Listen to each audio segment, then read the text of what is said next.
જેવી લીમડાની છાયા એવી ઘનશ્યામજીની માયા,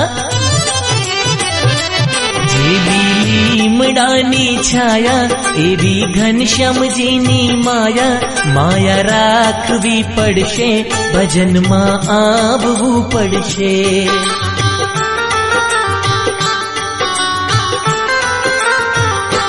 જેવી લીમડાની છાયા એવી ઘનશ્યામજીની માયા, માયા રાખવી પડશે ભજનમાં આવવું પડશે।